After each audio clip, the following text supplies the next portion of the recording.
Good evening. Thank you all for coming out. This is a highlight of the year for us at QCAN, and we're glad you're all here. If you take your seat, we're going to get rolling. Okay, welcome to Candidate Night. I am Gina Favada, a QCAN board member. Thank you all for coming, and especially these candidates for Quincy City Council election on November 7th. They will be answering questions related to local climate and environmental issues. Quincy Climate Action Network is an all-volunteer organization that acts locally to fight climate change by promoting climate-friendly practices among residents, businesses, and government. We work on issues such as clean energy, sustainable transportation, energy-efficient buildings, natural resources, and environmental justice. QCAN meets on the second Wednesday of each month at 7 p.m. at the Quincy Community United Methodist Church on Beale Street in Wollaston. Interested folks who cannot attend in person are always welcome to join us via Zoom. The link's on our website, quincycan.org. Visitors and new members are always welcome. Come hang out with us. And if you want to learn more about QCAN and the issues we work on, or if you want to join our mailing list, or donate money, please visit our info table over here with Faye and Susan. And now I'll turn it over to my fellow board member, Joe Murphy, who will explain. Thank you, Gina. Welcome, everyone. As you may have heard, Councilor Mahoney's mom, Mary Mulligan, passed away earlier this week.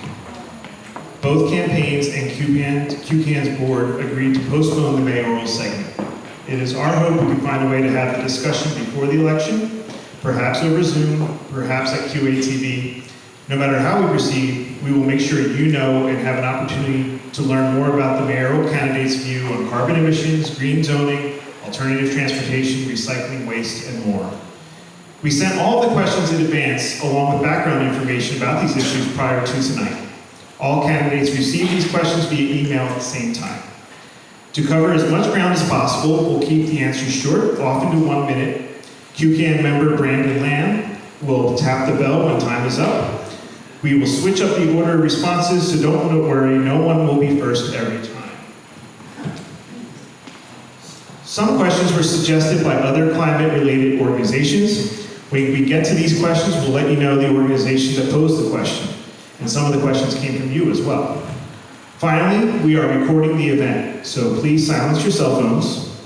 The video will be available to view on quincycan.org and will soon be on qatv.org as well. And thank you, QAT, for filming tonight. Let's get started.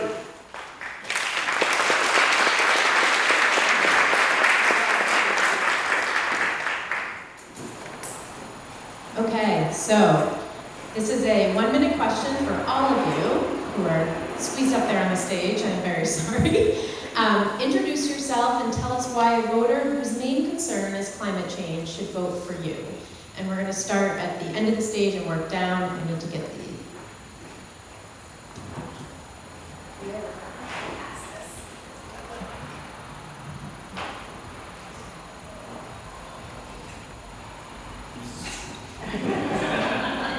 Working together, I love it. Good evening, everybody. Thank you to Quincy Climate Action Network for putting on this forum, and for all of you for coming out, all of you at home who are watching tonight. My name is Richard Ash, and I'm running for Ward 2 City Council. And a voter whose main concern is climate change should vote for me because I'm really running on a platform of smart development. Ward 2 consists of Quincy Point, Faxon Park, and Penns Hill. And one of my main goals is the rehabilitation of Washington Street and utilizing all of the principles of smart development, taking into consideration all of the changes in progressive ideas that QCAN stands for, namely making sure that we are reducing our emissions, properties with electric vehicle, charging stations are important as well. So really taking into consideration the principles of smart development, green energy, in that rehabilitation is one of my main goals. Thank you very much.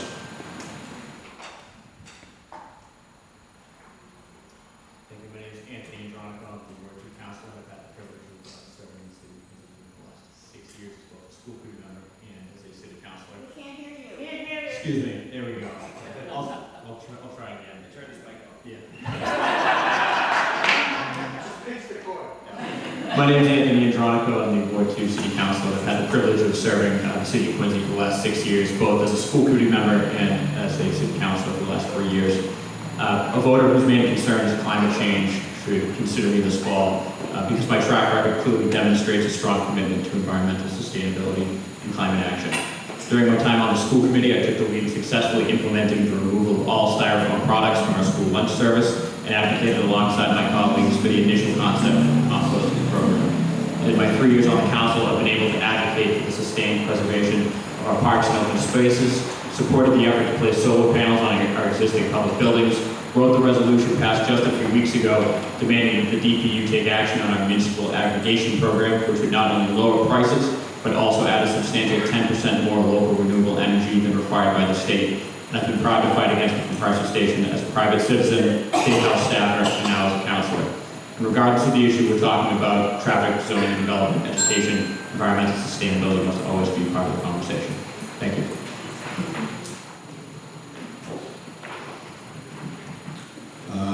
Hello, my name is James Savine. I am the Ward 4 councilor for the last 7 months. I believe that I have a very good understanding of our area as far as we have a major flood problem. 11 watersheds are in Quincy. Out of those 11, 7 are directly in Ward 4. They all will be directly related to climate control, as with multiple storms, things of such nature like that. We recently had pretty much, I think there was 3 large rainstorms recently. We've done a project over on Furnace Brook. It seems to be working extremely well. I've been watching that since 2010. It takes a very long time to get these things off the ground. But it's very important, and if we, wow, that's fast. Thank you very much, everyone. I'm very concerned with all the water issues that are going to be happening through there, and I understand how our system works. Thank you. Good evening, everyone. My name is Matthew Lyons, Ward 4 candidate. I want to thank QCAN for holding this forum for us. I'm a 36-year member with the International Brotherhood of Electrical Workers, and I've been involved in trying to get more energy-saving bills passed in order so that we can get more electrical instead of fossil fuel burning buildings into the city, the EV parking spots, as well as for future EV parking spots. It's a big issue within for my brothers and sisters working. I've also lived at 64 Willard Street since 1986, and we had massive floodings on Blue Street that was right behind us. My family had been in at Shelton Street in East Milton and West Quincy since before there was even a highway. And when my dad was growing up there, there was a pond at the end of that street. So it's not a surprise for my family that there's massive flooding there all the time. But these are things that we definitely need to do better on, and I need to educate myself, and with your help, and thank you. Good evening. Thank you to QCAN for putting this on. My name is Bill Harris. I'm finishing up my 4th term on the council. And during that time, I've met with some of you folks. As the evening goes on, there'll be questions of what we have done on the council. Council will come out. Over the past 15 months ago, I had a great experience. I became a grandfather. And you folks in city councils throughout the country and our state legislature, our Congress, and House of Representatives in Washington, we need them to step up and protect my grandson's children and my grandson's grandchildren. Thank you very much. Hi, good evening. My name is Debbie Riley. I am candidate for Ward 6, and I really appreciate this opportunity to come and talk to you here tonight. One of the things that I love to do is to bike and walk everywhere I can in the city. And I very much believe that climate change is real, so I guess that's certainly a reason to vote for all of us that seem to have that in agreement. I think that, you know, the rising tides is a real problem that we need to be ready for.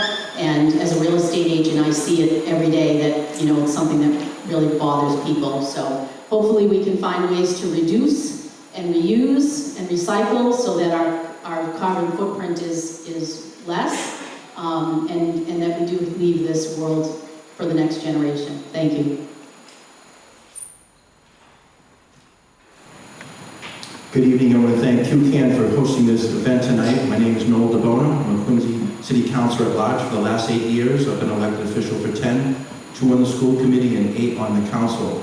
I also served as the representative for the City Council on the CPC, the Community Preservation Committee, for the last 8 years, where we're preserving, obviously, parks and open space. Some of the main things that I really wanted to talk about tonight and get into more detail when I have a little bit more time is the resolutions that I brought forward over the last 8 years on the City Council. Back in 2017, when Joe Finn was on the council along with Nina Liang, we requested the administration explore utilization of electric vehicles, and they actually put a fleet in just recently in the last year. We also did a resolve supporting net zero emissions build-out as part of the Squam School feasible study, along with Bill Harris and Nina Liang, who are sitting up here tonight, and I believe also Anthony Andronico. We also put a resolve in for the MBTA electric bus alternative, which is just recently going to go all electric, which is great. We'll get more into discussions with all these different topics a little bit later, but I wanted to tell you, proof is in the pudding, and I've already put forward a lot of resolves as I've been on the council, and I like to work with my at-large and ward councils as well. Thank you. Good evening, everyone. I just want to start by thanking everyone at QCAN for hosting this and organizing it and having us here tonight. I also want to thank QATV for bringing this to the viewers at home. My name is Nina Liang, and I'm your City Councilor at large. I've had the honor of serving in this role for 4 terms now, and I take this job very seriously, not only because I want to continue to give back to a city that gave me so much, but I also want to ensure that everyone who comes here to live or work has those same opportunities to take advantage of everything Quincy has to offer. I hope I continue to count on the support of voters who, really take climate change seriously, because climate change is just that, it's change, right? And folks, I think typically as humans, we don't, we're a little bit averse to change, but it's a real thing, and we have to move past that convincing part of the conversation and move to action. And I think my time on the council has demonstrated that I've been willing to be educated by folks at QCAN who know this information inside and out, who can bring us real solutions and then step up to make sure that we're doing that as your local representatives. Whether it's banning plastic bags or making sure that EV vehicles are being introduced to our city fleet, regardless of what issue is in front of us, we have to make sure that there's action in place, and I believe I've demonstrated that, and I look forward to talking more about that later on this evening. So thank you for your time, and hopefully I can count on one of 3 votes on November 7th. Thanks. Thank you, everyone. My name is Keith Johnson. I'm on the board of QCAN. I live in Ward 6, so I'll get asked the Ward 6 question. And it involves we have an opportunity to build a school in Squam. It's a carbon-free future, and we've had some meetings on that, which is great. I think we want to know who, the local or state, gets to decide on designing the net zero building, and does that decision factor into the long-term energy cost savings for the life of the building, or should it, in your opinion, or just the as-built estimated cost? So what we're concerned about is comparing the estimated cost to the actual long-term savings cost. Bill, you want to go first? Sure. So I'll start off by saying the project has to come back before the City Council after it moves through its next part of the process for a full design budget. My expectation, my vote, will be based on it being designed as a net zero building. Now, of course, the state is providing, I believe it's between 70 and 80% of the money, and I'm sure there is regulations, there's approvals that have to take place. We had a meeting with the community. We want community involvement. They need to say in that as well. but it's a very exciting time, and we really, net zero building is I'm all in. Thank you. Thank you. I totally agree. I think we should definitely be shooting for a net zero construction build, but obviously the cost benefit analysis needs to be taken into consideration. We need to take a look at, how long the mechanicals and the materials that the building will be constructed with, and make sure that we can justify any additional cost. But I definitely think that we should be aiming for that for sure, and making it so that over time, when things wear out or whatever, that we have the ability to be able to service the building over the long term. If you've seen the building that's there, it's been there for a long time. Thank you. Okay, our next question is for Ward 2. You'll pass it down. What have you done, or what are you planning to do to stop progress of the compressor station and adding more fossil fuel emissions to our cities, state, and country? You can start with. Thank you for the question.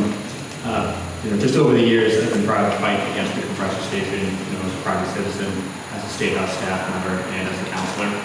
When I worked for the Weymouth State Senator, I became intimately involved in the fight against the compressor station itself. Our office played a key role in securing the siting of the air monitoring station in the Fort Hood Basin to show DEP that the air quality data that they could use from the Blue Hills air monitoring station was not sufficient, and it should never have been sited in the Fort Hood Basin itself. And soon after the station had started operating, experienced 2 unplanned toxic gas releases that potentially posed a risk to our community. And directly following those incidents, I had introduced a resolution to the council that reaffirmed our stance on the issue and demanded the immediate shutdown of the compressor station through FERC. And I think it's important to note that while Weymouth has dropped their opposition through a settlement, that Quincy and Frax remain committed through the legal process and the appeals process to fight against the station, and I remain committed to that moving forward, just as I have been for the last 7 years.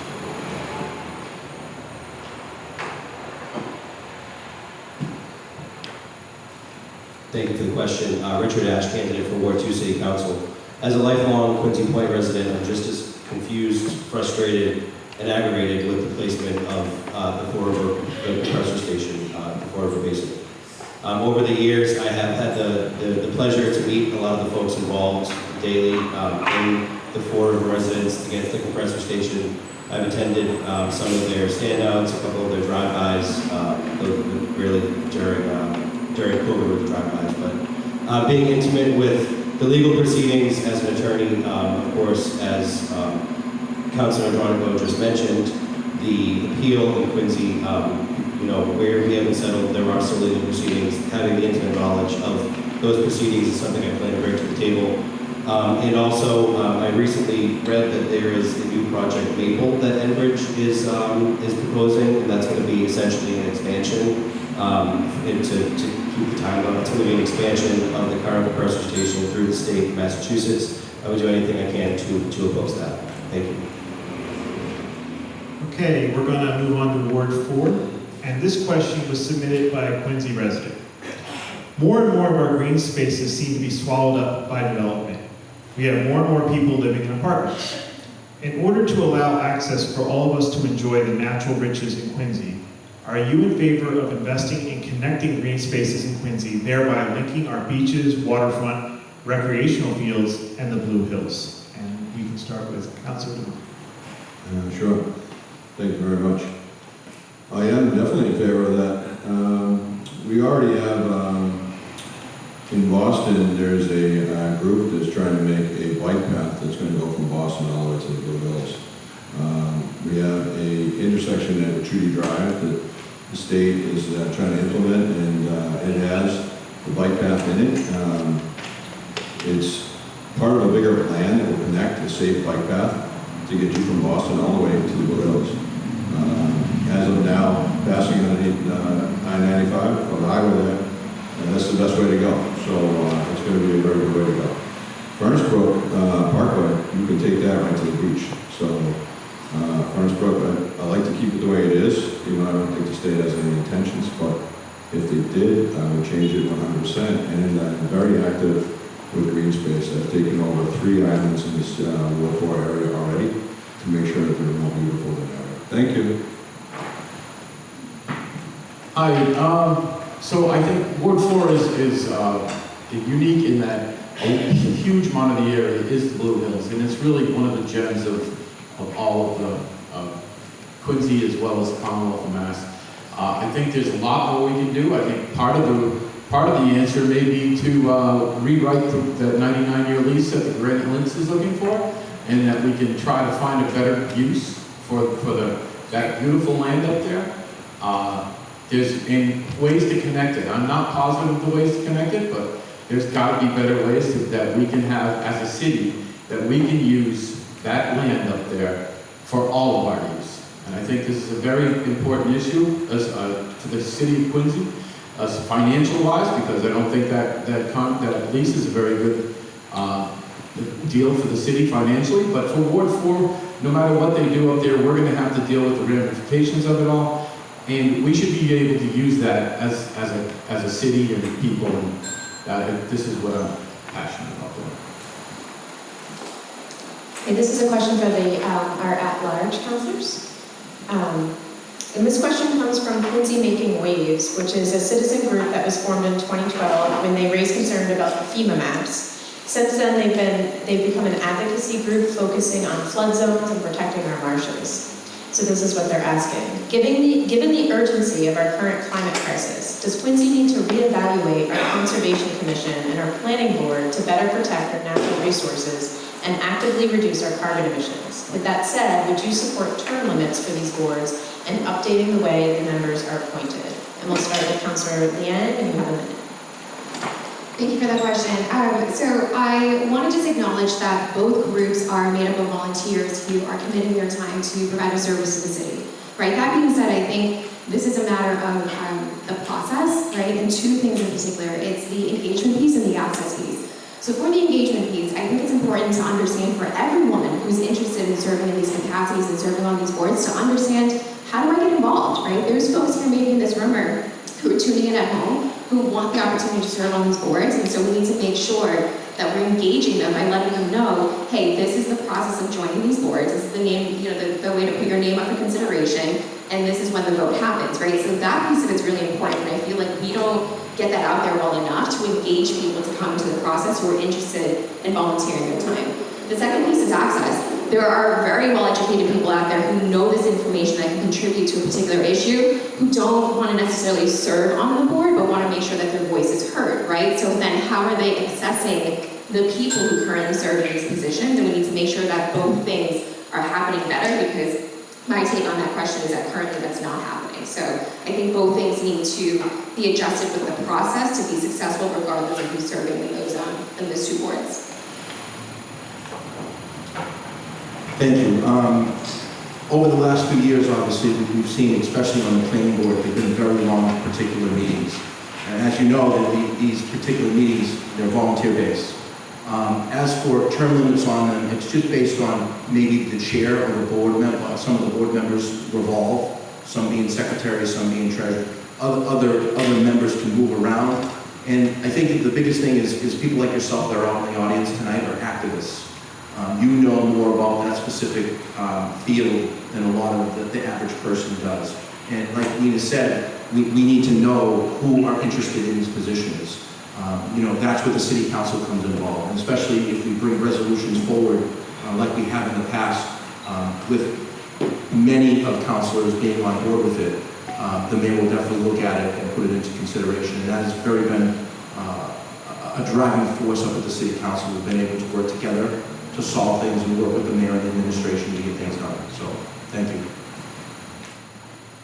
Thank you. And this next question is going to go to all our ward candidates. And you might get interrupted with a follow-up. We're going to start with candidate Riley and move to the left. Would you support the adoption of the specialized opt-in stretch code for all electric building design and new construction? Why or why not? Okay, thank you. I did try to do a little bit of research to understand better, and it sounds like a very complicated and complex proposal. So I do have to say that I'm not completely up to speed on it, but I look forward to learning more and understanding more. You know, ideally as part of a committee or, you know, a group of people coming together to really dig into something so complex and to figure out the best way to implement it in the city. I think that anything we're doing to increase efficiency is great, but we also need to make sure that we balance that with cost and with longevity. A good example that I find myself going to is our appliances, right? They're so efficient, they're efficient with electricity, they're efficient with water, but they don't last more than 7 or 8 years, you know, whereas most of us probably had the same washing machine and dryer the entire time we grew up. So I would like to just make sure that whatever we do, that we are taking longevity into consideration so that we're, you know, we have products that will last. Follow-up question before. If you decide not to support the adoption of codes, how do you imagine Quincy will sufficiently reduce its environmental impact, given that buildings make up 54% of Quincy's greenhouse gas emissions? Well, I certainly would support adopting it. I just, like I said, I think what we need is to be able to have a committee of people that will find the right way to implement it that makes the most sense. So it certainly didn't want to imply that I wouldn't support the adoption of it. I just think that you know, we need to do it the right way. Great, thank you. Same question, Councilor Harris. Thank you. So this is a specialized code, as Mrs. Riley said, and she did reach out to me with some information on Friday, but the same information basically this waiting for as one of the chairmen of the two committees that it's at. This resolve is in committee. The committee's waiting on several reviews. Public Buildings Department, Planning Department, Inspection Services, Director of Energy and Sustainability, and non-governmental people throughout the city. We're waiting for information from them. We can't rush it either, or it won't be right. This is going to take time. We want to set it right, and we're looking forward to their comments when they are received and recommendations. As soon as we receive their input, we will hold robust hearings on this issue. I assure you that. Same follow-up. If you were to decide not to support it, are there other ways you can envision that Quincy will meet its environmental emission goals? Well, I would say that I'm going to push this so we don't get to that point. Thank you. Candidate Lyons, do you need me to repeat? No, that's all right. So like I had said before, I'm a 36-year member of the International Brotherhood of Electrical Workers. And as far as the electrical workers go, I think they're all in on it, on the shifting it over to there. One of the problems that we may have with this, after doing more research with other people in the business, is that our infrastructure as far as the grid goes, if we were to go with the timeline that it has and then switch everything over to electrical, we wouldn't be able to handle it. So we're kind of, while I'm 100% on board with the concept of it and with the need for it, I fully embrace that we have to get away from burning fossil fuels, but we need to have major infrastructure investment in building out the new grid. Otherwise, we can't do it. When we have with the weather that's brought on by the climate change, whether it's the heat or the cold, our grid really takes a hit on that. So to move everything onto the electrical, we're going to need to do a lot more work outside of the city.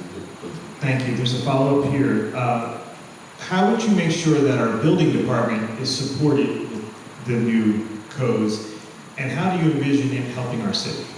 So in the meantime, when we are building new buildings, we need to do the two other parts of that bill, where the opt-in, where you building out the provisioning for the future.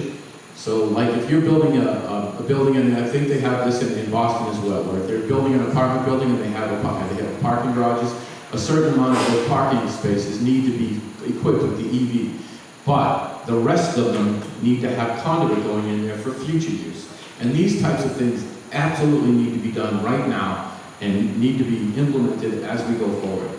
Like I said though, I am 100% on board with changing over to the electrical model instead of burning fossil fuels.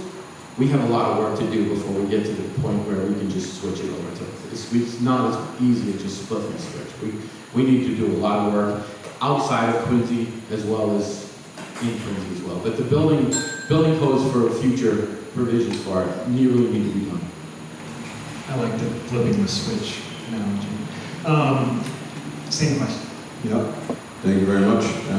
Mr. Lyons and myself agree on one thing, is that he's accurate. We can't just all of a sudden turn our houses into the electrical switch we're talking about. Most houses have 200 amp services, and you're going to need 400 if you're going to have a car and solar. And people won't understand some of the new construction when, if you have to be solar ready, that means no penetrations through your roof, so there's no skylights, things like that. There's so many things that are affecting the specialized stretch code that even not just inspectors understand, but whole building departments throughout the city, the states, everywhere. It's extremely complicated. So like Councilor Harris said, we're going to have to go through this with a fine-tooth comb because it's not so cut and dry. As a matter of fact, this weekend there'll be a conference down in St. Louis for this very subject. We're working on 2015 building code, and we're talking about 2024 stuff now. So, thank you. Follow up on that. Hearing that you are open to the idea after it's reviewed thoroughly, if it can happen, are there other ideas you have for reducing our carbon emissions in the city? Well, not my ideas, but you guys have a lot of good ones. So what I would do is follow your guys' lead, and whatever you come up with, just scrutinize it and make sure it's going the right way, because QCAN has everybody's best interests at heart. So I would just follow your lead. Thank you. Same question? The short answer is yes, that I would support the adoption of the specialized stretch code. As Councilor Harris had sort of alluded to, it is in committee at the moment. From recollection, the state finalized their sort of FAQ document on these regulations late last year. So, the public buildings and inspection services and planning department are still going through that. But when the time comes, I would expect that I would vote in favor of adopting the specialized stretch code. Great. And how would you make sure that Quincy's building department is supported through that transition, and how do you envision it helping our city? Sure. Just on how it can help our city from the very beginning. One of the things does just require pre-wiring for electrification in new builds so that owners down the line can have reduced costs. And it also requires that our larger homes with 4,000 square feet or commercial and residential, I think over 12,000 square feet. These larger multi-unit developments also meet high energy efficient standards to help reduce our carbon footprint. And I think as everyone here is aware, Quincy keeps growing. We've added over 10,000 residents according to the census over the last 10 years. And I wouldn't be too surprised if that growth continues. So I'd say adjusting moving forward is something we're going to have to do to reduce our carbon footprint. Thank you. Thank you. Richard Ash, candidate for Ward 2 City Council. The short answer is yes, I would support adopting the specialized opt-in stretch code for all the buildings here in Quincy. The figure is 5%. 5% of new buildings, the estimate is that the new buildings would cost 5% more if they were to abide by the stretch code. And of course, if we were to implement this stretch code over time, those buildings and everybody, life value, property value, everything would go up, and we would make that 5% back quickly. And even if you go on, a fun fact is that if you go on Redfin or Zillow, now they have climate gauges for your homes. So you can get a score based off of how energy friendly or green your home is, and you can actually see the property values and that they've increased. So for that 5% for developers to add on to the cost of new construction, I think we would all put it back, and I would certainly vote yes. Thank you. The quick follow-up here would be, how would you make sure that the building department is supported if those were enacted? Supporting the building department, I believe, would look like supporting consultants or third parties to come in and train. Oftentimes people are used to doing things a certain way. I know I am. I'm sure most of you are. So changing a complete field with respect to the building department it would be a big undertaking. I think that most of the building department, especially in Quincy, would be happy to learn and implement this as well. I think it's just going to take some resources, some funding, consultants, third parties to come in and make sure that everybody's on the same page. Thank you guys so much. If you can pass the mic down, we have some at-large question here.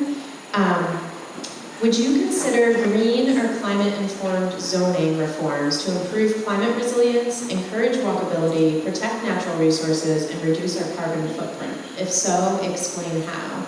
And we're going to start with Councilor DeBowen. Yes, thank you for the question. I think the biggest thing that over the last 8 years of being on the City Council is working with my at-large councilors. First was Joe Finn and Nina Liang, and then when Joe Finn had departed after 2 years with Anna Mahoney. The three of us have worked on a lot of initiatives together as a collective at-large group. We brought in obviously the ward councilors, but you need to work together to solve a lot of these initiatives. Basically, you're looking to protect the environment. I know pre-COVID, David Reich used to be your chair, and we used to come to his house and sit down and go over what your initiatives were and bring it up to the City Council level. A lot of our resolutions have come from you. They've come from the specialists that are involved with this on a daily basis, the activists that are involved. We facilitate that and bring it up to the City Council level and allow it to be heard, whether we do it in ordinance changes or whether we do it in resolves. And proof is in the pudding. I'll leave these. You can get my email through the website. I have these resolves passed all the way down back to 2016 since I first got into the council. If I could answer your question. Thanks for the question. Yes, I would 1000% support zoning that takes into consideration our carbon footprint for not just the near future, but for generations to come. I'm super excited to have introduced and gotten the support of a number of my colleagues here actually on a citywide rezoning that's going to be a very, very, very long-term project. The first time it happened, or the last time it happened, over 50 years ago, it took a year for it to finally get done. And when I first introduced it and it got passed, QCAN was one of my first meetings, and it was a very long but really informative meeting to say, hey, climate goals need to be incorporated into your rezoning. And I agree 100%. Climate is not its own issue anymore, okay? It pertains to everything that we're talking about, whether it's affordability or housing or traffic. And so when we're talking about rezoning, we have to incorporate what the climate impact is going to be, right? So I'm really excited to make sure that QCAN is a part of that conversation moving forward. We talked about creating a climate action plan, right, to really establish specific goals, and I think those two things can work in tandem to really say it's not just about where and what we're building, but how we're building it as well. And so it's going to be a long process, but I believe it's already underway by, again, the support of folks like yourself and your colleagues, so I'm excited to get it done. Thank you. Can you pass the mic to Councilor Devine? We're going to do some fancy mic pass. This question comes from Quincycles, a group of Quincy residents advocating for bicycle infrastructure on our city streets and promoting responsible bicycling. Since 2020, 13 people have been killed by walking and bicycling in our city. 2 of those deaths occurred in the last couple of months. If elected, what will you do to calm traffic and make Quincy streets safer for people walking and bicycling? Yeah, it's very tragic. The 2 people this year. I'm a cyclist myself. I have many friends on Quincy cycles. I was actually doing a 50-mile walk for MS with my daughter down the Cape, and they rolled by us on the rail trail. So I love Quincy cycles. Once again, they're also very passionate and very up to par on paying attention. So I will follow their lead and make sure that I help support everything that they do. But another thing is the new chief of police. brought in some traffic officers that they're dedicated just to monitor traffic. We make sure that they get on certain spots where needed, because they won't have to be called away from anything while they're doing it. They were just on our street in Ward 4 doing some traffic, catching people going up the wrong ways. So we stay focused on that and try to make sure that we can.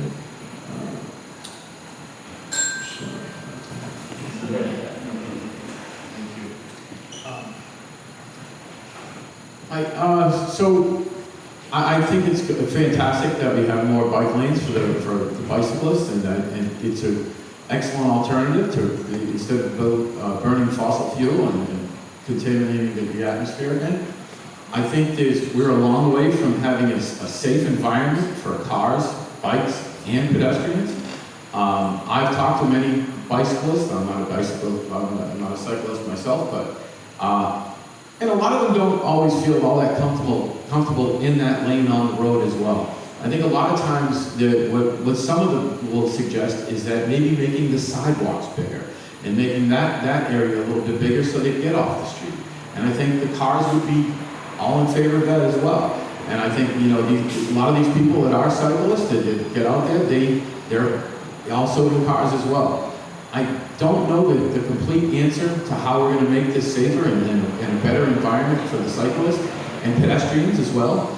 But we need to do a better job of trying to come up with a better solution than just to put in the cycle lanes just for the sake of putting in the cycle lanes. I think the safety of all three people using the roads in the area definitely need to be taken into consideration. Thank you. Councilor Harris? Thank you very much. Safety has been always things that I've been to. Am I good? What did I do wrong? Thanks, Bill. Oh, sorry. Well, at least it didn't hit me in the head this time. It does seem to be related to you, so. Keep thinking. It's tough being the oldest person at the table. I'll just, so we don't get delayed. In 2016, I brought in an ordinance which we enacted, the Mon-Mason Municipal Finance Act, which we brought in and changed the speed limit in settled areas, congested areas, from 30 miles an hour to 25. Scientists made it quite clear that 5 miles an hour makes a big difference when there is an accident or a tragedy. Also, I get criticized constantly about stop signs that I have put up. They call me Billy Stop Signs. Well, when you put up a stop sign, and when somebody asks you, can you put up a stop sign? If I was to say no and there was an accident and something happened, well then I didn't do my job. And putting one up doesn't have any type of level of whether it's working or not. So I'd rather be on the safe side and safety. And where bike lanes are safe, I say we put them in. Thank you. Thank you. So as somebody who uses both walking, biking, and driving, I can say that I'm usually biased depending on which mode of transportation I'm on at the time. But there are a couple of things that I noticed. I think, and I'm old enough to remember when it was implemented, the right turn on red is a real problem because it's really a kind of a tap and go. And if you're a pedestrian with a light, people, I see it all the time, are not often paying attention. Conversely, I think sometimes pedestrians could do a little better job of paying attention. They're all got their heads down on their phones and, so it goes both ways. I think we need a little bit of an awareness campaign, especially when there's language barriers.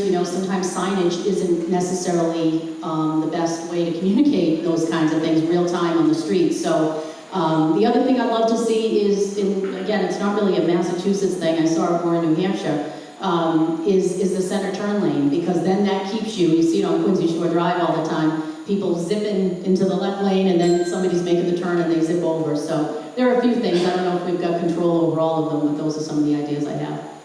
Thank you. Can we pass it down to Mr. Ash?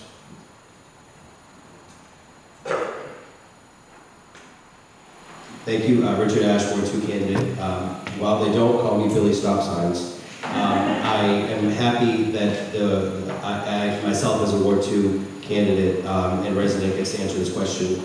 Over the last 3 years, there have been 5 deaths in Ward 2 5 either pedestrians or bicyclists. Quincy Ave, Southern Artery, Quincy Ave, Southern Artery, and Southern Artery. One of my top priorities, or top initiatives, I should say, is going to be to add more lighting on Quincy Ave. I know a lot of the residents over there are concerned, and they have been voicing their concerns for years. So doing whatever I have to do to get more lighting on Quincy Ave is paramount, and something that I plan on doing right away if I'm elected on November 7th. And also, I'm in favor of more speed bump signage and rapid response flashing beacons. Thank you. Thank you. I know earlier tonight I mentioned, we're up over 10,000 people just in the last decade, so traffic's always been top of mind. It's been more difficult to get around, whether you're a pedestrian or cyclist or in a motor vehicle. I touch base with Ed Grant from TPAL at least once a week to talk about what's going on within the ward, and I just want to give folks a snapshot of my conversations over the last 2 weeks alone with him. In the last 2 weeks, we stepped up enforcement on Hillsborough Street, which has been used as a significant cut-through during rush hour from 4 to 6 p.m. We stepped up enforcement over there. I also submitted an ordinance to add a stop sign to make the intersection of Endicott and Bradford a four-way stop, and I am proud to say that we finally broke ground on an additional rapid flashing crosswalk beacon by 1,000 Southern Artery residential estates. But outside of the last 2 weeks, we've added more radar speed signs to remind folks to slow down, added additional rapid flashing crosswalk beacons, and implemented smart cameras at intersections to keep traffic from backing up. And Quincy's also a proud partner with the Complete Streets program, which has led to the widening of sidewalks, better signage, and the addition of pipelines moving forward and continue to improvements like that. Thank you. Thank you. If you could pass it down to at-large. Would you support EV first legislation, which would require city buyers to consider electric vehicles as the default option and require them to submit written justification to receive an authorization waiver for the purchase of an internal combustion engine vehicle? And we'll start with Councilor Leon. Short answer is yes, I would support it. I just want to recognize, and Councilor Joyner mentioned this earlier, that first piece of legislation was a resolve that actually Councilor Finn, who's no longer on the council, had introduced, and two of us had sponsored. It was a resolve, right? But it was a step, and I want to acknowledge QCAN again bringing that to our attention. That was very early on when I was serving as a councilor, and they took us in to educate us on the importance of this step for the city. And then they said, oh, by the way, here's a legislation you can introduce to actually get the needle moving on this. And so it was an incredible opportunity for us to actually say, yes, let's introduce that, right? The information here is well-researched, is well-reasoned. We need to make that step. Now, a lot of time has passed, right? And we have yet to really execute, I think, the goal of that piece of legislation that was introduced. And so I think it's important to recognize that when something doesn't work with a goal in mind and we haven't achieved that goal, we'll go back and reintroduce something with more teeth to it, right? And I feel like that's where we are right now. It's looking and saying, well, we introduced something to get the ball rolling. We haven't hit the goals that we set out with that piece of legislation, so we need to introduce something else that has more teeth to really get us the EV vehicles that we're supposed to be getting and that we're committed to getting. Let's do it. We can only try, right? And so I think that is an important next step, and I'm 100% supportive and committed to it. I am too in support for it. I think really it comes back to infrastructure. We need to have the proper charging stations across the city. When we built a new garage down here, we put it in, and hey listen, you gotta make sure you have charging stations, and it's on the first level. And all the new construction that we do around the city, we have to implement this infrastructure in place. I don't think we're there possibly yet throughout the city for the charging stations, so to go in and say we have a full fleet. We've started with the new fleet of vehicles that they just did. They did a fleet of EVs, and it's a good start to the city. As myself, Nina, and Joe Finn put in, this is back in 2017. May 1st of 2017, we put this in use. When they started going out and purchasing these vehicles, they listened to us. And that's how government works here in the city of Quincy. we initiate some type of resolution or resolve, it goes up to the mayor and administration, and they can act on it, and they did. So we're looking forward to getting the infrastructure in place as we move forward, as we construct the city and revitalize the areas. So thank you for the question. All right, we're going to go back to the ward councils. Can we pass the mic to Mr. Lyons? Last year, Quincy started a food waste pilot program at Quincy High School, diverting 1,400 pounds of food waste from the trash. This year, it has been expanded to North Quincy High. Except for one paid employee, the program is largely staffed by volunteers. How do you think the city could better support the school food waste program? Do you support expanding the program to all Quincy schools and then to Quincy residents with a curbside or drop-off food waste program? Why or why not? I definitely support that. I've worked in the city of Boston for most of all of my career, and you see a lot more composting going on in the city. You see a lot of different smaller companies. The Bootstrap, I think it is, that they have it. I don't really see that a lot in Quincy. I've been out, covered all of Ward 4. I've lost 38 pounds since June 7th. Walking around Ward 4, and very rarely do I see the compost barrels in Quincy, and I think we need to do that as well. As far as the schools go, I think there's a lot of waste that goes on in there, and I don't know a ton about it, but I did do a little bit of research going into this, and that there are different things and suggestions on how schools can limit it, as far as like portion sizes, cutting the fruits and vegetables so that they're not just throwing these away. You're not getting a whole piece of it thrown away. You have smaller parts, so that contains the portion sizes of it. And of course, there's many other things. I just want to say that I'm 100% in favor of composting when we can, especially in the schools. All right, we're going to mix it up, actually, and I can get my specific, it's not a I don't mind. Yeah, this is a great one. My wife is from Ireland, and the whole country over there has different barrels, and one of them is all organic. We talk about taxes. The amount of money that we waste paying capital to throw away organic waste is ridiculous. It's all fluid and things that we could just recreate. I'm not naive to think that we're all of a sudden going to start throwing it down at 55 C Street. We're going to have a compost pile because somebody will tell us it stinks. But we might be able to get some of that going on, because if you do it properly, it actually doesn't smell. I believe there's at least one or two little companies running around Quincy that are picking up organic waste, and they do a great job. I think Black Earth or something like that. But anyways, my kids started doing it when they were at Lincoln Hancock, and we have a team that is actually running it for the city of Quincy. So they're going to keep going, they're researching it, and we'll get there. It's a definitely good thing. Thank you. Councilor Nunker. Thank you. Jim had mentioned that his wife's from Ireland, and they're pretty big on that over there. My wife's from Vermont, so we obviously compost. But the short answer is yes. I was proud to advocate for this program during my time on the school committee. COVID kind of put a pause on the program itself, but I do appreciate in particular the efforts of my former colleague Emily Lebo to move this program forward. If the school committee needs more funding to support the program, I'm more than happy to do that through the annual budget process. Just additionally, as a note, mandatory food waste diversion is planned for small businesses and residents in the state by 2030, so that is already mandated. As it stands, residents can pay one of 3 private companies that offer compost pickup, and the city does sell discounted backyard composters to residents who wish to do that. And very quickly, we had a conversation last fall where the information the council receives that bringing a curbside or drop-off option to Quincy will lower the city's climate change footprint, reduce the cost of trash tipping fees by an estimated $200,000 a year, and result in cleaner trash that is not a food source for rodents. So for those reasons, I'm all for it. Thank you. Thank you. I think I picked up Mr. Lyons' 38 pounds somewhere around Wardsville. But yes, I am in favor of expanding this program. I've done some research, and again,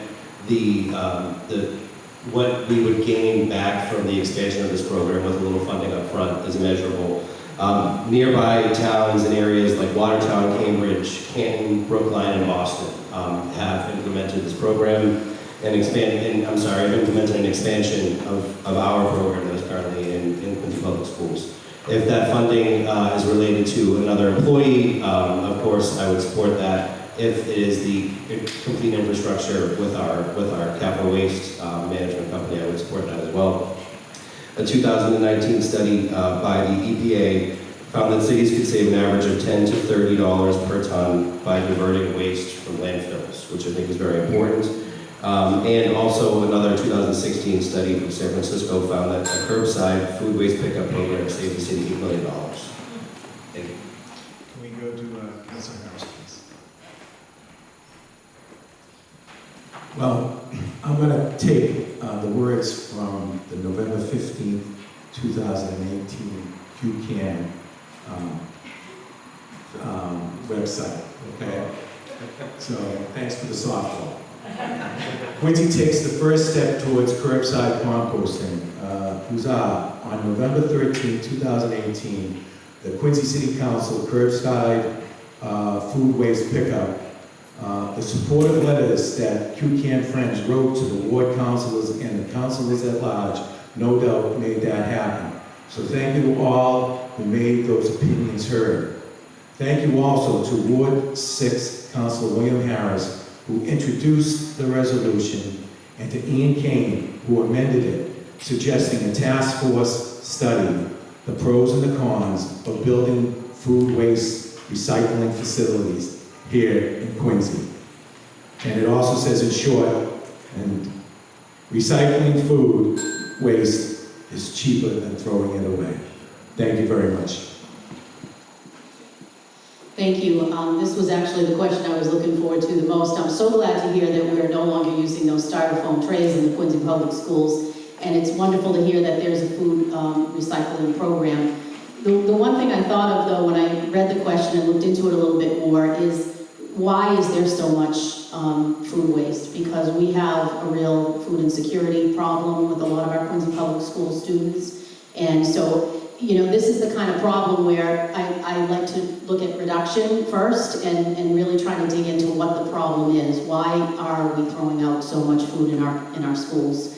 So that's something that I would like to see explored a little bit more. But obviously, there will be waste, and expanding it out to all the schools makes perfect sense. It sounds like it's a great program.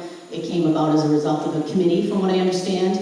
And, you know, when people come together and work together to solve a problem, boy, we can do just about everything, can't we? Thank you. Okay, this question's for our at-large candidates, counselors here, and something that Councilor Liang has hinted at already. In Quincy, we currently do not have official climate goals or a climate action plan. Two things that would first acknowledge that we are in the midst of a climate crisis, and second, provide a clear path to moving forward so that we make decisions with climate consequences in mind. Do you support establishing climate goals and a climate action plan? If so, why, and how do you foresee creating these plans? If not, why not, and how do we create strategy and accountability for actions without these? And we'll start with Councilor DeBona. I think I'm going to start off by starting with the floods of 2018 here in the Post Island, Houseneck, Adams Shore particular area. I saw some folks tonight that were really impacted by the storms. I know as a city councilor at large, I was down there right away. We had a shelter down in Houseneck at the Atherton House School. It was an impacted situation. I brought forth resolutions for proper seawall reconstruction and pumping stations. And we've put that into fruition. We're still continuing to do the seawall construction. The precast are being put in. I talked to folks that live up right outside of Post Island Road, and I asked them, what are we doing? Is the storm come yet? How's the impact of the wall doing? So it hasn't really hit as much, but the main important thing is drainage. So it has to have the proper outfall pipes that go back into the ocean. So that's the best answer I can give, and Nina will follow up with some other initiatives. Thank you. Yes, we should absolutely do it. I'm super excited about this. When, again, QCAN educated me about this because it's not, I think, a matter of if we're going to be doing this work, but a matter of how, right? And the Climate Action Plan really helps us to set the incremental goals to get to the larger goals that we all, I think, want to get to, right? And so, you know, Vanessa, this girl Vanessa from Harvard Extension School came and did an assessment of the city in 2018. It's like 60 pages of information about our current emissions and what we're doing right now as a city and what kind of carbon footprint that's going to leave. And then there are some suggestions on what we can do to change that, right? That's one piece, but we're not using that as like the holy grail of what we as a city should be doing. So if we establish an actual formal climate action plan, it'll take a snapshot of where we are right now, our goals, you know, 10, 20, 50 years from now, and more importantly, it will tell us, okay, and here's what you can do right now. Here's what you can do next week. Here's what you can do next year. And those goals, I think, are important so that they're actually digestible, right? So that we all can make those small incremental changes in our home, in our everyday lives, so that as a city, we can then look back in 10, 15, 20 years and say, oh, we did all of those things along the way because we followed this climate action plan, and oh, we then hit our goals because of it. But if we don't have that roadmap, I think we're all just kind of grasping at those things that are immediately in front of us, and I don't think that that's the best way to really, again, do this in an intentional way. So I'm excited for it. Thank you. I heard the bell. Sorry. Thank you. We're going to throw a change up. This time we're going to go to Ward 6 and then to our at-large, same question. QCAN has been asking the city about standardized trash and recycling barrels for many years and have been told for many years that the city was working on it. Uniform trash and recycling barrels with locking lids would stop garbage from flowing down our streets on trash day. In Quincy, a lot of our blowing trash ends up in the ocean, on our beaches, and in our marshes. These barrels would also encourage more residents to recycle, and they would also reduce rodent issues. Many surrounding towns have these barrels, and it has been a great success. Do you support issuing these barrels? What have been the roadblocks to making this happen, and how can we overcome them? Councilor Harris. Sure, thank you. Well, some of the roadblocks is really only two companies that we fired one of them, and then now we have the current capital who's doing the pickup. I would support it 1,000%. If again some of the trucks that they have, you know, they're not even able to automatically pick up the standard trash barrels that we have.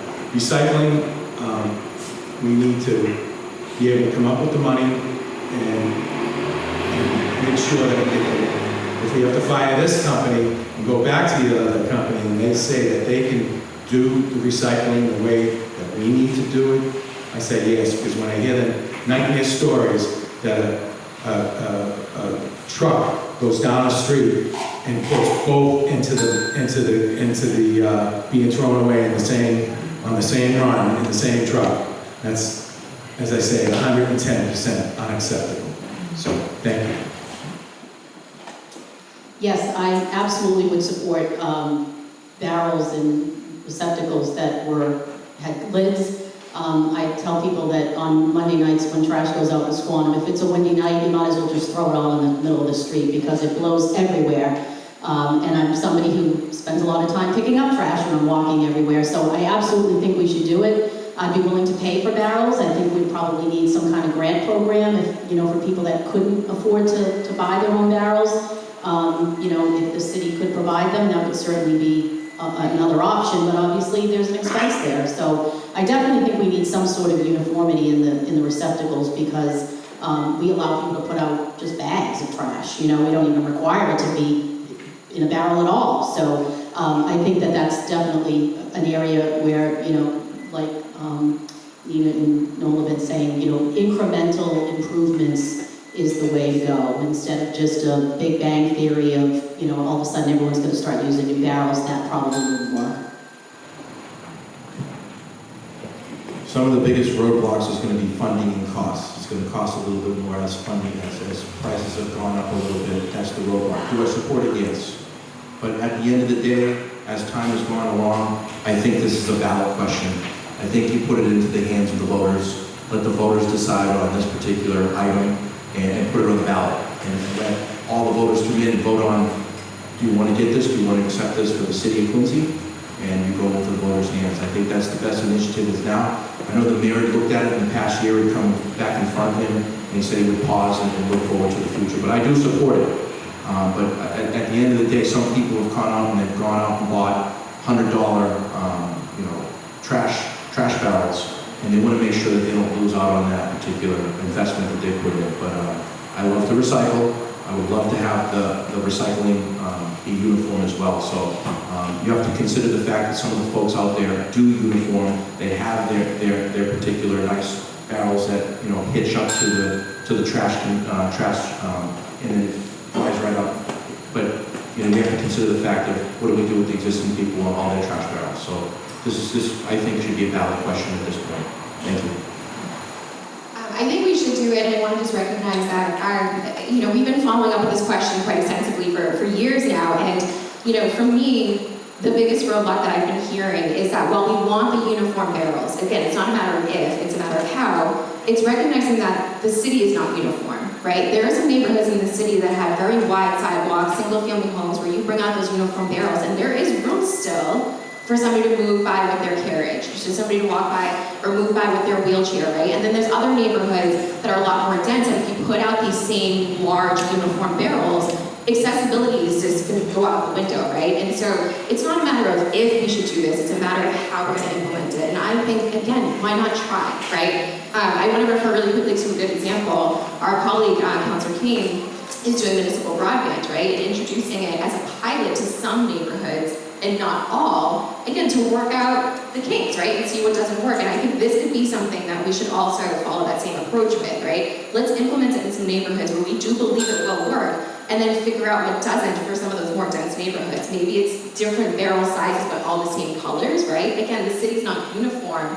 so while we want the uniform barrels, we do have to take into consideration the actual landscape of some of these neighborhoods to make sure that our sidewalks are still accessible and that our streets are still accessible as well.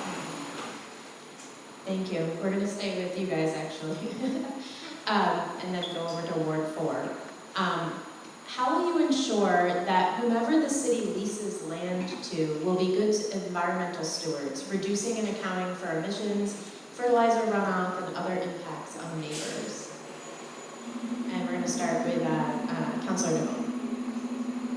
Could you repeat the question again? I'm sorry. Sure. How will you ensure that whomever the city leases land to will be good environmental stewards, reducing and accounting for emissions, fertilizer runoff, and other impacts on neighbors? I think the biggest thing is you have to put it in the contract.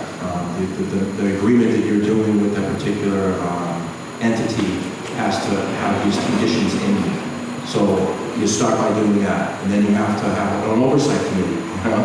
You have to be able to implement if there's any infractions that are happening. So I think at the end of the day, we've got to work together. There's got to be proper communication. There has to be input from stakeholders. There has to be input from the public that's around them to have that oversight.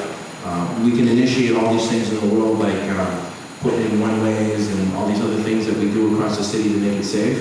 But we still have to do the oversight. We still have to initiate the laws. So I guess there's a two-part question to, I guess, that, and we have to continue to put some type of legal binding contract or agreement upon both folks. So, thank you. I'm going to keep harping on the rezoning thing because this is a good example of why that will be really effective, right, to ensure that those who are coming and developing in the city are following these new standards and protocols. That is long term, right? But in the short term, doing something like opting into the specialized stretch code, right? Both of these things are setting new standards for developers, big or small, when they come to Quincy and think, what can I build here? Well, let's look at the current codes, right? And so that's going to set the standard for anybody who wants to come here. There's a large developer in the Northeast, WS Development, and I want to give them a shout out because they have close to 50 properties, and they're committed to every single one of those being built to 100% hopefully, right, with renewable energy. And there's an article about it, and in the article, right, in the very beginning, they don't say, well, we do it because it's the right thing. They just directly say, we're doing it because the requirements for cities and towns that we're going to build in are requiring these changes now. So we just need to set the standard and they will follow. And I'm, again, excited for the rezoning process because I think that, again, long-term will set the standards for what developers will build here in the city. Real quick follow-up, 30 seconds for each. Does the city have enough enforcement personnel for enforcing those contracts and zoning?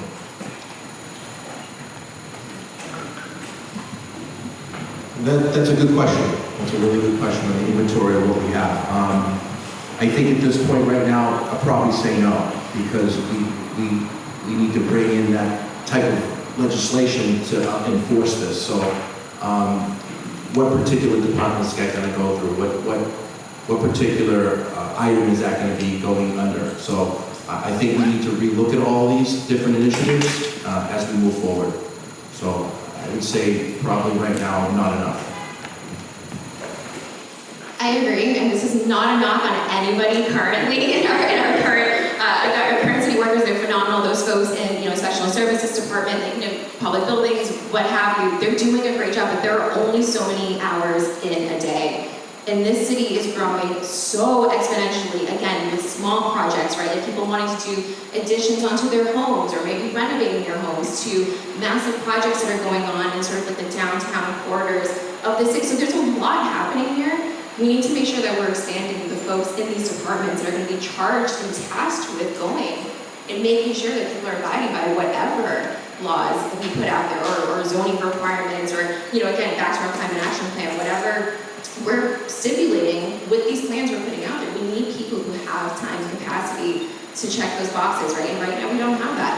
The city's growing. We've grown our fire department, our police department, our schools. We should also grow those people who, we're charging and tasking with checking all of these things. And so again, it's not a knock on the people who are currently there. They're doing a phenomenal job. But we certainly need more, for sure.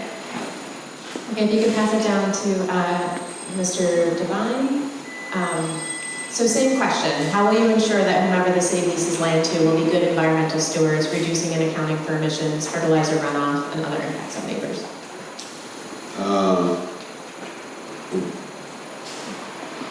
We have already answered the second question, kind of. But can you repeat that question?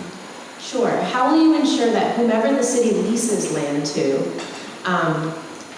Granite Links, for example, so we're leasing land to Granite Links, how are we going to make sure that they're good environmental stewards, reducing and accounting for emissions, fertilizer runoff, and other impacts on our neighbors?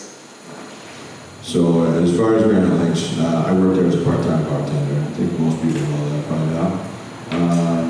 So some of that I won't be able to work too closely with. But we have 3 councilors at large that can stand in and represent and make sure that, like they also said already, that we make sure that it's written in the lease and that we hold them accountable.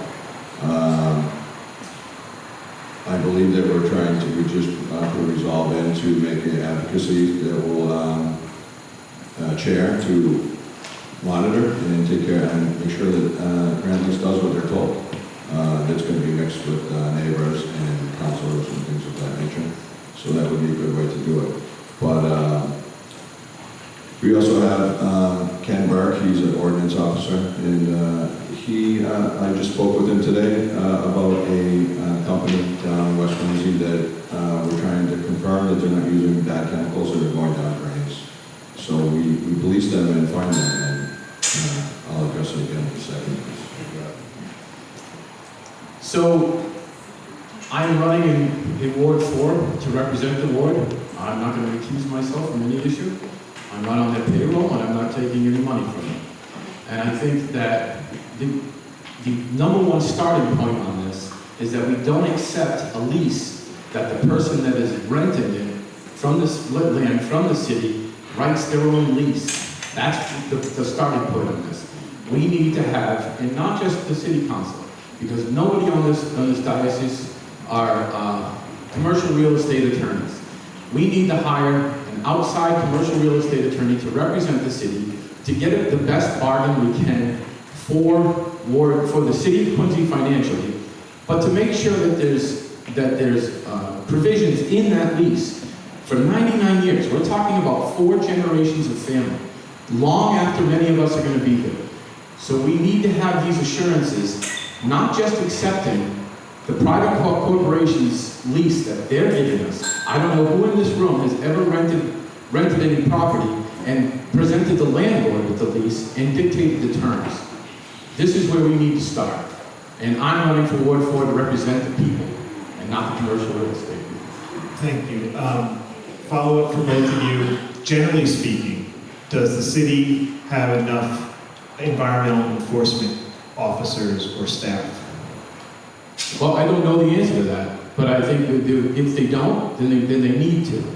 And again, we need, especially where, you have, this might be the third instance in the city where somebody's looking for a 99-year lease. Father Bill's, the Historical Society, and Granite Links, the golf course. The golf course is being leased to a private enterprise with public land. That's our land. And we need to have better representation in that. We need to have clear-cut terms that are in our favor, not theirs. And we need representation and a vote in that. Ward 4 does.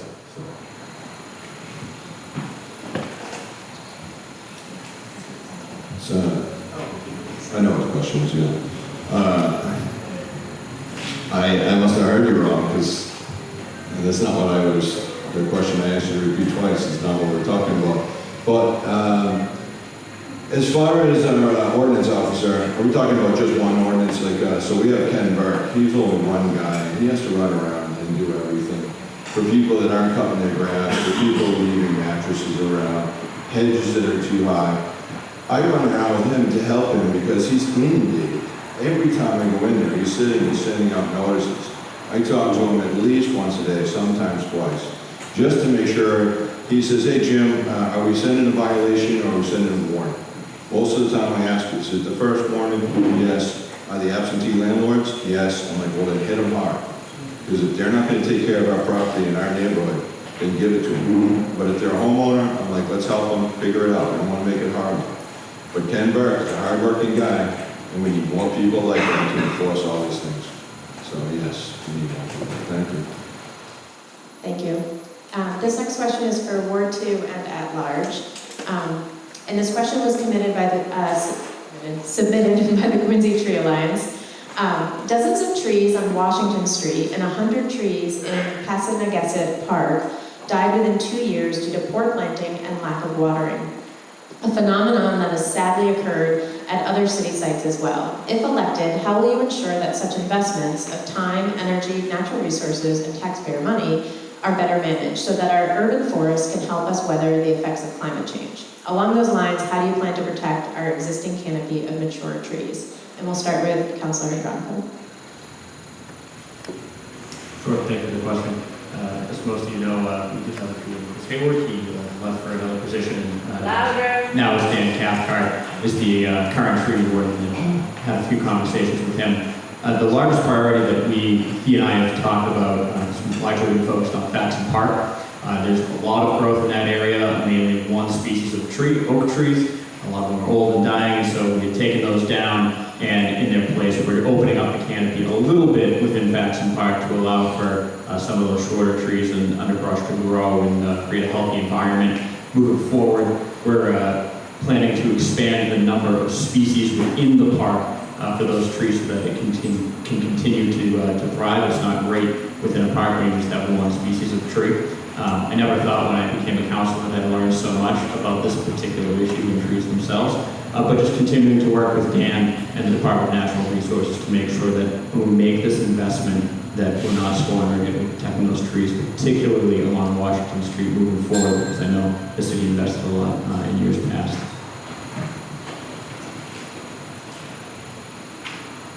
Thank you for the question.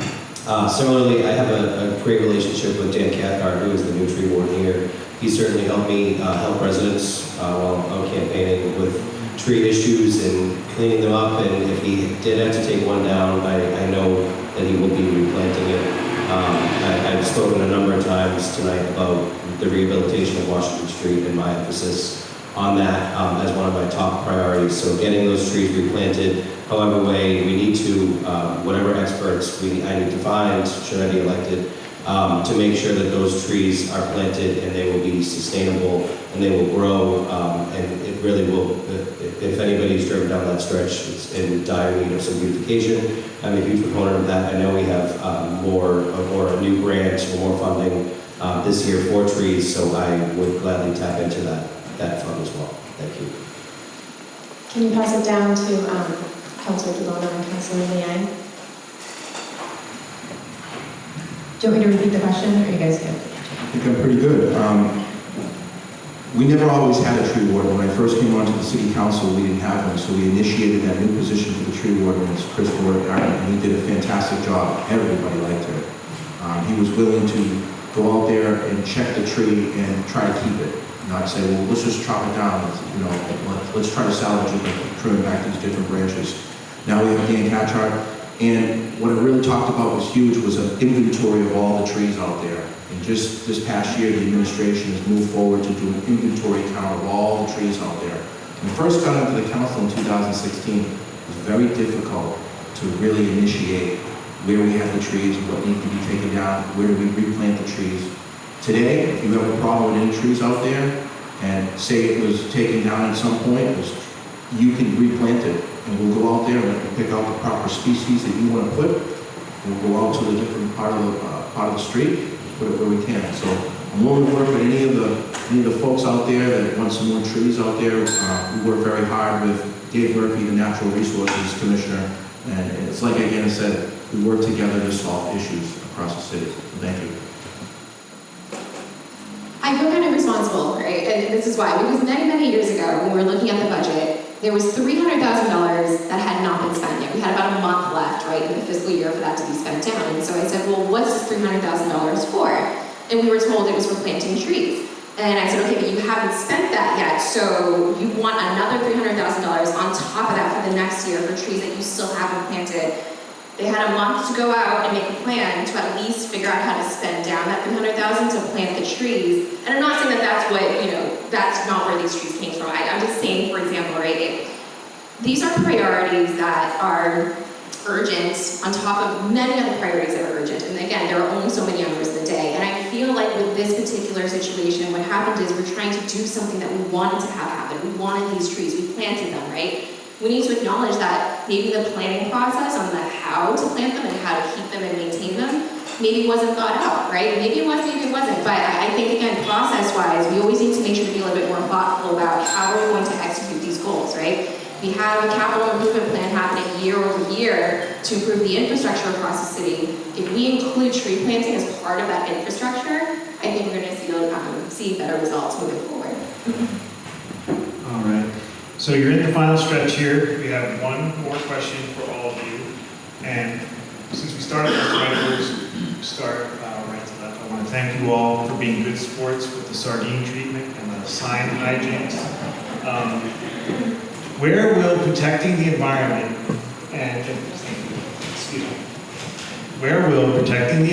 and addressing climate crisis fall on your list of priorities once you take office? What will be the first steps you take to protect the environment? Thank you. I just want to say that this is not on my list as a single priority. I mentioned earlier, and I'll just repeat again because I think it's important and bears repeating. This ties into every issue that's in front of us, right? So when I go out and I talk to folks about, yeah, we have to talk about affordability, there's not enough housing stock, or there's traffic and congestion and pedestrian safety, right? Or there's affordability with safety as well. Like when you think about all these issues that we have here across the city, climate and the climate change that's happening right now and the impact that's having to us and the risk that's putting us all in, I mean, we have to think about the fact that that is incorporated into every issue we're trying to address, right? And so when I talk again about this rezoning and how I want them to address a number of issues, right? How can climate not be part of that conversation, right? If we're talking about building density in certain areas, okay, it's not just about how high these apartment buildings are going, it's about are we putting electrical hookups in these buildings, right? To support EV, electric vehicles, to support, moving away from gas stoves in these massive apartment buildings, right? We're talking about transportation. I mean, all of these things are tied into these issues that we're trying to address every single day. So no, it's not my top priority. It is the only priority when you look at all these other issues that face us across the board. And so I want to make sure that we always keep that front of mind when we're thinking about real solutions. things that we can take every day to that larger goal. Thank you for letting me go over so much. I apologize. Yes, it's one of my top priorities in the city council. For the last 8 years, we've had the opportunity to work with QCAN and bring initiatives to the city council. We always have to work together, but as we're revitalizing the city, we have to make initiatives for the environment. Like, for instance, the O'Connell building that was just built out here, we said to them, listen, you can build a structure, but you have to have some green space, some open space out there, and you have to maintain it after you put this in. So if you look in the downtown, the Hancock Adams Common right out here was very supportive of that in 2017, and look at that open space that's the gateway to our city. As you walk right out there today with the fountains and the statues and the green space, what a visualization of the revitalization of the future moving forward. As we revitalize the city, especially there's some bright light properties out there, we have to continue to have the proper open space and resiliency for the environment in general. So thank you. Thank you. I guess the place that I would start, if elected, would be at home. I think what we need to do is we really need to build an awareness campaign where we all have an individual impact on the environment. It doesn't need to be these big initiatives necessarily, because big initiatives take a lot of time and effort to implement. I think if we start at home and we start with our young people, that's really the best place to get people either out of bad habits or on the right foot with new habits. It's an awful lot harder to get older folks to change their ways and you know, adapt to some new initiative. But I think that if we can start maybe with the schools, obviously the food recycling is a great initiative. And I remember at Swanham School, they used to have a trash gobbler contest. I don't know if that's still around, but it was a great way, because really the trash gobblers were, you know, an artistic endeavor, if you will, but the lessons around it were about, you know, being more green, and that's where I'd like to see things start, is really at home.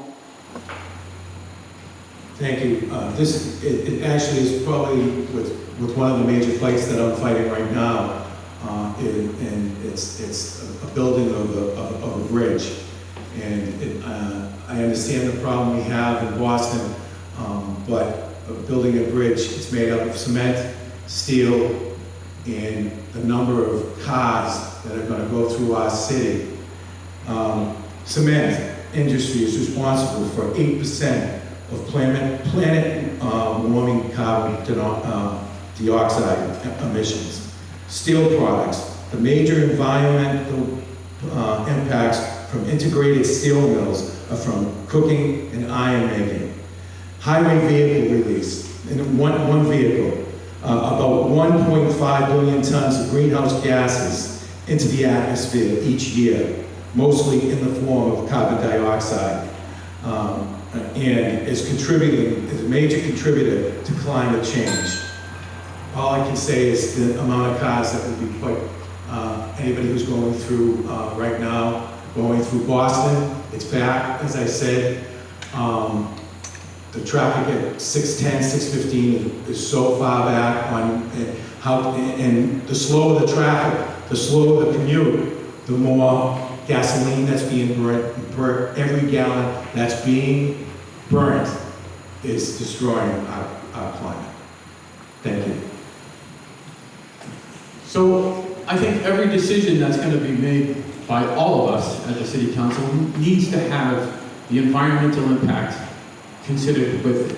There's not one issue that doesn't include the environmental impact, and we all have to take that into consideration with no matter what the issue is. Especially, but I'm running in Ward 4.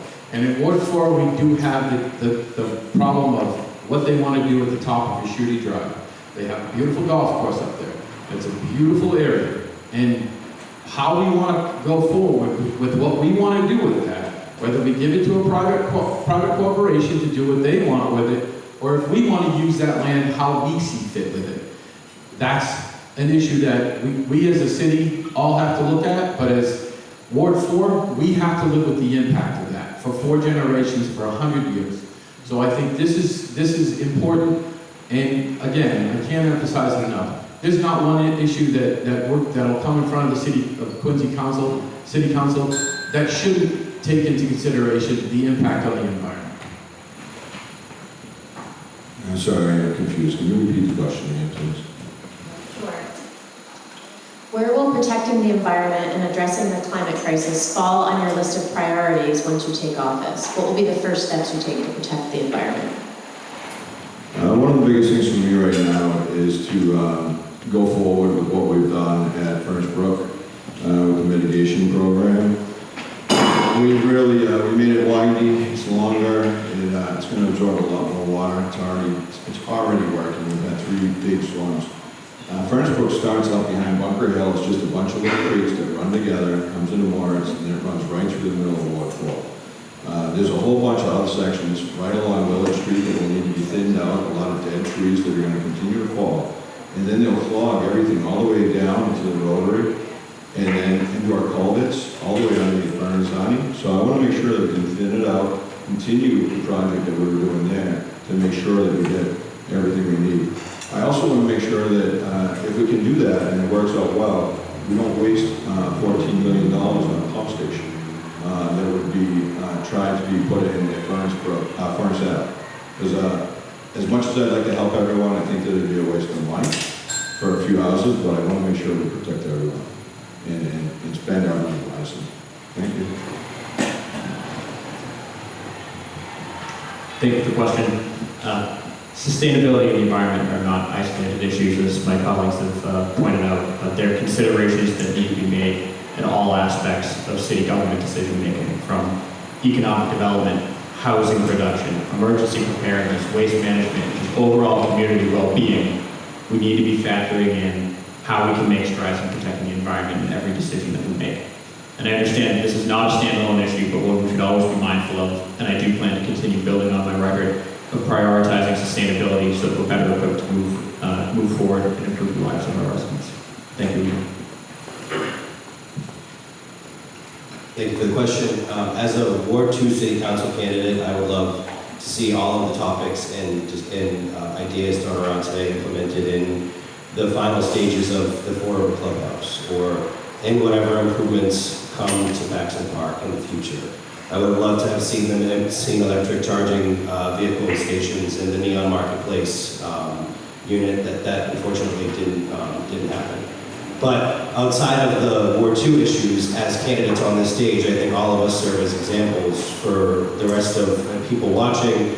You know, whether or not the election works out, people look at people like us that are running for office to set examples and to live certain ways. So if we could all just take into consideration the ideas discussed tonight and implement them into our lives. I certainly learned a lot from researching questions and materials, and I plan to make some small changes, and I encourage everybody else on the stage to as well. So, Richard Ash, running for Ward 2. Thank you. Thank you all, and can we get a big round of applause for our candidates?